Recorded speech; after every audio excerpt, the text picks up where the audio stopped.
video 2, Health at Home, will be our focus. Parent and guardians will most certainly be vital partners when it comes to the health and safety of Triton Scholars.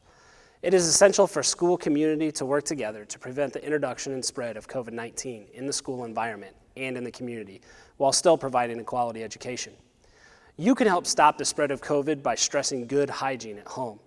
Hand washing and avoiding touching your face, eyes, nose, or mouth are also positive steps our scholars can take to avoid spreading germs.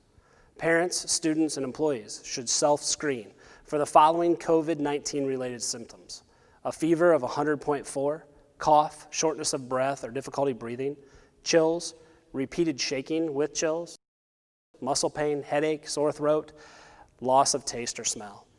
And just recently added symptoms consist of congestion or runny nose, nausea or vomiting, and diarrhea.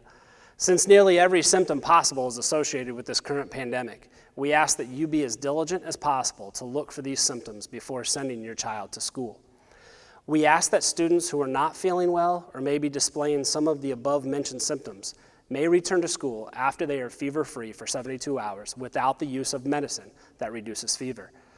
This is a change in policy, but will be vital to keeping both your child and other children safe. A specific process and expectations will be shared for students who are untested, who test positive, who are symptomatic, who test positive and are asymptomatic, test negative, or if someone tests positive within the home. Because it is so imperative to stop the spread of COVID-19 in our schools, all attendance awards programs are discontinued for the time being.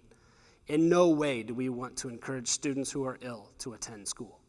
And be on the lookout for more details for both Triton Elementary, Triton Junior Senior High School, and a closer look at the Triton Blueprint for bringing Trojans back safely on August 5th.